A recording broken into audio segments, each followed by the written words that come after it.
When we left our heroes on the street in front of the SS Moye, they had become a bit calmer, helped in part by a libation from the angry hen. Now the throng was inside the boat.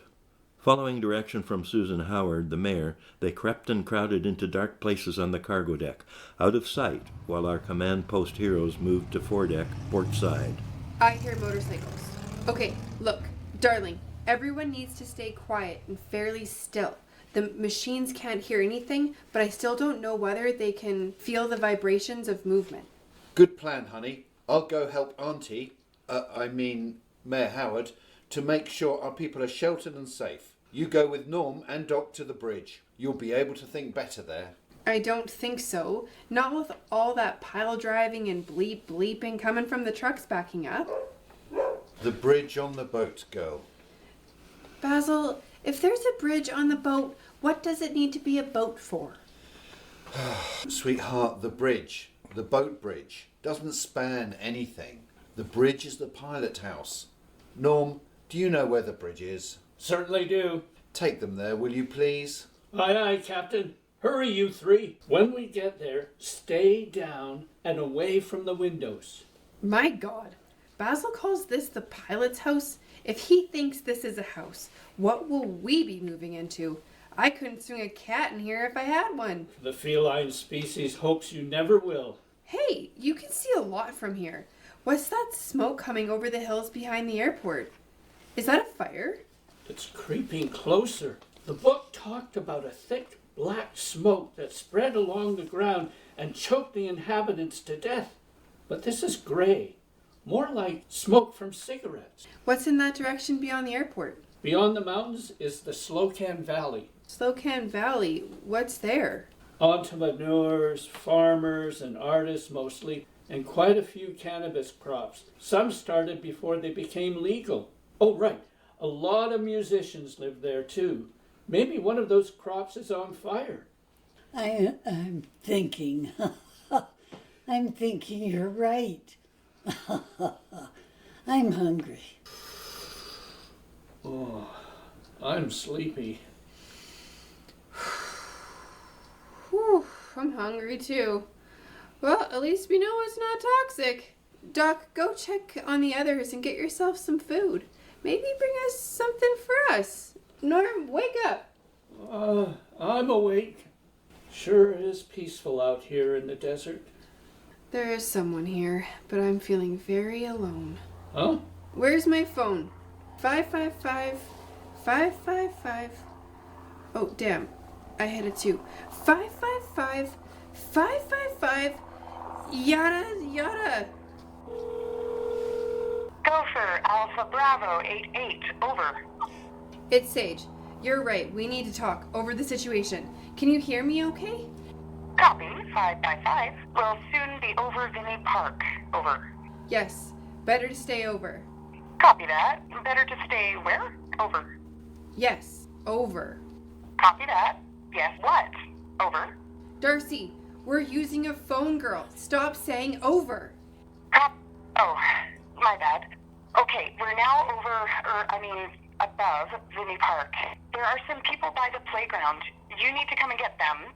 No sign of the machines yet. Keep flying. Copied. Oh, sorry. We will. Now would not be a good time to land. I mean, keep flying over. Above Kaslo. They must be somewhere in town. I can hear them. Yes, I see them now. They've dropped their bikes by the Legion and are going off in all directions. Wait, there's one staying back. What the? Gotta cut my binoculars. Oh, it looks like... Yes, it is. Randy Morse is holding a microphone to one of them. Hi there. Welcome to Kaslo, or what I like to refer to as Alpine Nirvana. Oh my God. Microphones are metallic. I'm the host of a weekly show called Radio Free Kaslo that's broadcast on Kootenai Co-op Radio, and I'm curious... Randy, get out of there. They consume metal. What is it that's brought you and your friends to this particular quadrant of the universe? Randy Morse has dropped the mic. Bye, Randy. Sage, the machine is crossing the street now. And they became aware of a fighting machine standing nearby the Langham and looking down at them. Who said that? Wells said it originally. I just repeated it. That was my theater voice. Yeah, right. I'd like to see you on stage. One that's going straight out of town. I'd like that too. Getting away from you would be a vacation. Sage, it's an exact quote from the book. Wells talked about a Martian standing by the Langham. Of course, he was referring to the Langham Hotel in London. I'm convinced now. This is not a coincidence. They are the Martians. Maybe a little lost, thinking they're still in London, but they've got to be the very same Martians. If I agree with you, will you shut up about it? Darcy, what else? I don't believe it. It's ugly. The machine just sent out a green ray towards the post office. There was some dust, then it vanished. Completely disappeared. Oh no, now it's vaporized the t-shirt shop and the credit union. This is awful. I can't believe it. There goes the hotel. You've got to stop it. We've got to stop it, Darcy. Stay with me, girl. I'll think of something. Think fast. They're getting close to the liquor store, and I'm out of beer. Do I know you? Do I want to know you? The reason you don't know fear is that you're incapable of understanding a situation. I called Laddie. He'll get those people in the park. Oh, there he goes now. Hey, that pile driving. That doesn't sound like pile driving. One of the machines is by the bridge, banging on something. My God, get down! Get down! Not here, not the boat bridge, the road bridge. Oh, what's happening? The machine is banging one of the sewer pipes they were going to install on the bridge, the road bridge. It seems to be closing the end with what looks like the cover from a manhole. I have to see this. What could it be making? Wait, it just used the green ray to slice the pipe. What the? It just closed off the other end. What is that? It looks like, yes, a drum. A drum? Whatever for. Look, it's making another one. Just then, Dr. Johnson arrived with some food for our heroes. Before returning to her flock below, her curiosity begged to know the current circumstance. They're active in town, demolishing buildings, consumed Randy Morse, and down by the bridge, the road bridge. They're making giant drums, ordinary things like that. Bring your patient to the grounds, but find a spot to be isolated. Let's see. Where? The poop deck would be good in case of a certain symptom coming on. You know. Shut up, please! Doc, take your patient to the caboose in the yard, and don't let yourself be seen leaving the boat. Excellent. We can communicate by pitching stones. I've had enough. Give me a break. They'll have a phone with them, right? I'm sorry. I'm really sorry. This is not easy. I'm glad you're here. Honest. But where's my fiancé? Doing what he does well. Gathering and entertaining the people. Keeping them calm. How can we be calm when monsters are destroying buildings, killing people, and wandering around town? But you're right. Calm is definitely what the people need. What we need. Why am I so tense again? Ah, yes. That's why. Basil wants to get married right away. How can I... Talk about calming influence. Those bells sound like order and establishment. They are coming from a place that will never go away. There's hope for that. For you, I think they are a summon. For two people who are so different, we do work well together. Even though we are sarcastic to each other about our eccentricities and limitations, it doesn't really mean anything, right? I mean, we're taking care of each other. We let each other's skills work for an overall benefit. That's good teamwork. Yes, that is teamwork. And you'll need to establish teamwork in your marriage as well. Team players ignore the small stuff and work on the big stuff. What do you say to your partner when you want to forgive their idiosyncrasies? If I had one, you mean? It's all good, some say. No harm, no foul. Who came up with that one? Does anyone know what it means? No worries. Whatever happened to right on? And whatever suits you just tickles me plumb to death. Oh, never mind. I'm feeling calm now, and it's so quiet. We will prevail, Sage. You know that, don't you? I wonder what those machines are up to now. Get down. I'll check this out. It was the boat whistle. I couldn't resist. You idiot. Are you trying to tell them where we are? They don't have ears. They can't hear, remember? And the vibrations? I'll chance having a look. I see 3 machines. One where the hotel used to be, the one at the bridge, the road bridge. Half a bridge it looks like. Is it under construction? Been going on all spring. And there's a third one near Shit Serves. Shays Sarge. Shade Surge! Sage Shares? Shares. Okay! Shay Serge. I can't see the other 5, but these 3 are not looking this way. And that whistle was a deep bass sound, so it looks like they don't pick up vibrations either. This is going to be easy. No doubt. I'm joking, friend. You know that, right? Norm didn't answer. It was a rhetorical question, he thought, and he was busy eating his poutine, finally getting something into his stomach.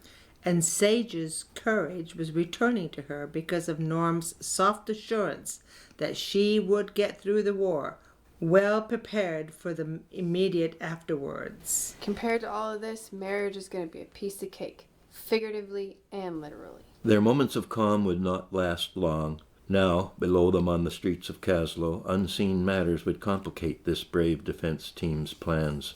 The machine that destroyed the hotel was moving down the street, the very street they were on, vaporizing everything in its path. Curiously, it left the cornucopia building intact, but several cars that had been parked in front of it were gone. Basil was right. They destroyed only what they deemed to be in their way.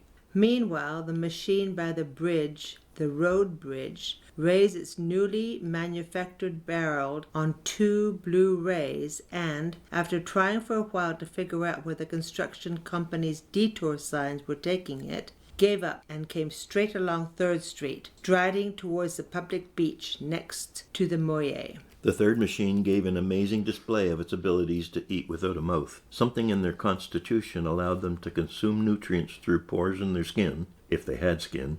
They ate only when they needed to expend energy and never gained or lost weight. The things that Earthlings could learn from Martians. The third machine sucked up all the remaining poutine at Chez Cherche, then delivered a green heat ray to the now empty takeout kitchen and the husky gas station beside it, causing the entire complex to vanish in an instant. While it is certain Martians have no emotions, because they are neither male nor female and thus never have cause to use any, this third machine did a funny little dance before readying its heat ray and pointing its armored dome at the next building in its sight, the grand village of Kaslo Heritage Town Hall. Norm and Sage, who had raised their heads to witness the sound of destruction, were both transfixed by this display of energized wrath and shivered at the thought. That grand edifice will, in another moment, disappear forever. This is very sad. Where's the mayor? She's below with the rest of the crowd she and Basil gathered. Good. She shouldn't see this.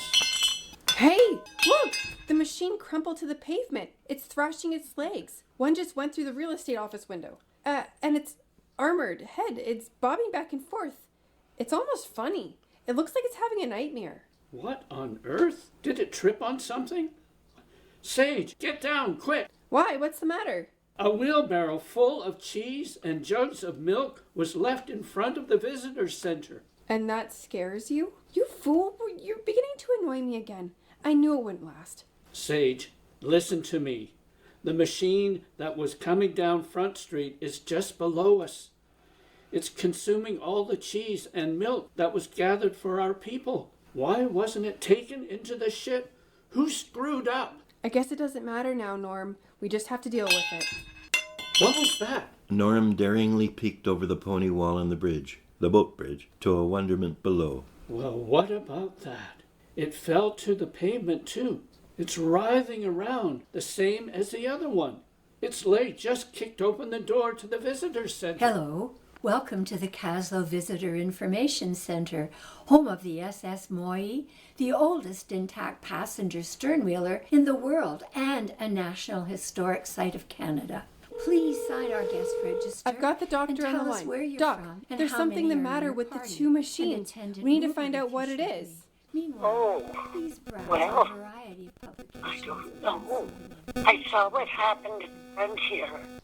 What else happened? The one at the flashing light ate a whole lot of poutine, then fell and thrashed about the same way.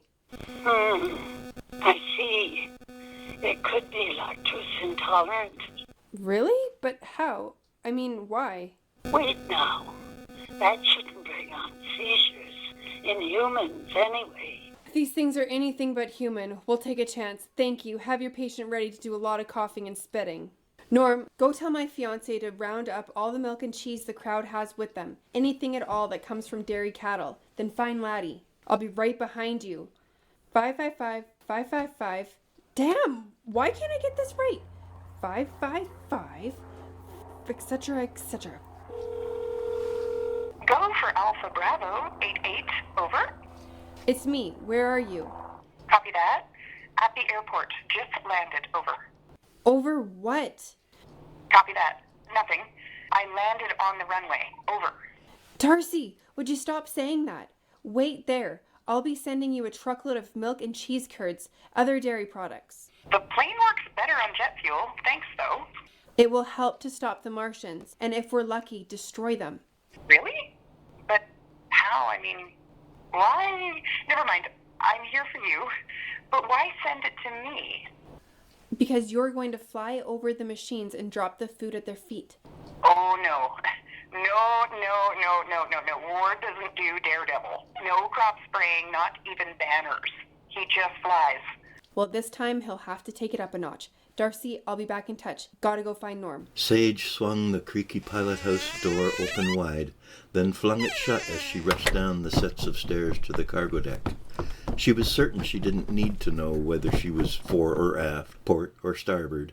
She would find Norm where there was a constant, foolish babbling. He surprised her with his firm, authoritative instructions to the boat's refugees and chose not to interrupt. And get Laddie to come down the back way from Water Street. Tell him to drive over or through, whatever he has to. That thing can go anywhere. Oh, hi, Sage. These people love their dairy products. We can fill that truck. Good. It's starting to get dark. Night is closing in. Night is the mother of all fear and mystery. What? H.G. Wells. Right. Should have known. I thought you agreed to stop referencing that book. But I like that one. And no, I didn't agree. You asked, I didn't answer. Hey, Basil, I have a thought. Don't believe him, honey. Whatever he says. Sweetheart, be nice. What is it, Norm? I've been thinking that if we could copy how the Martians created that green ray, we could fight fire with fire. Literally. And I've been working on a theory. What would happen if we could harness electrical impulses in metal? Harness our common electricity, I mean. Well, that's easy. Batteries already do that. Say, you've got something there. Maybe the globs are storing all that electrical energy they consume as they devour buildings. Exactly. Then they release it whenever they want to. But how are they able to project it through empty space to a distant object with such powerful force? Electricity needs a conduit to be released through metals, water, as examples. Yeah, right, Norm. But not through plastic. Right, and I've noticed mostly they destroy buildings with a lot of metal cladding or framing. And there are vinyl fences and plexiglass greenhouses still intact in the wake of their destruction. But how do they transfer that ray from their stored energy to their target? That's where I get stumped. Wait, lightning passes through air to its target. But no, lightning doesn't have a target. It's random, and it needs an opposite charge in the object it travels to. These machines can send their ray indiscriminately to any target they choose, oppositely charged or not. I see what you mean. So, how do they... Norm, radio waves, light. They pass through air, and they can be made to be directional. They've figured out a way to combine one or both of these waves with their stored energy wave. Yes, it seems they have. The big question is how? By transmitting the electrical impulse and a ray of ultraviolet light at exactly the same frequency. The electricity would ride on the back of the UV ray. But there is a limitation. A common property of UV rays and electricity is that they do not penetrate plastic or glass. That explains why they ignore certain objects. Norm stared at Sage in disbelief, while Basil grew a large grin and winked at her. But... My sweetheart majored in physics. These 3 command generals were filled with excitement and an air of superiority with this new theory, not yet tested, but certainly fitting of all that they had observed so far. Wow, I feel positive, really charged up, if you'll pardon the pun. Good. Now ground yourself. Be energized. So let's assume that we have the green ray figured out. Now, how do they project that blue ray that their commander uses to communicate with the others? Well, Bluetooth, of course. Norm, this is the first time I've thought you were actually funny. Ho, ho, ho. Right, okay. Norm, you should maybe think more about that one. Hey, I'm dead serious. Our wireless technology is built into the machines we've got running around on Mars. Remember? It might well be they learned. Oh wait, there's Laddie and the Unimog. Get those people off this truck and load them up with your dairy foods.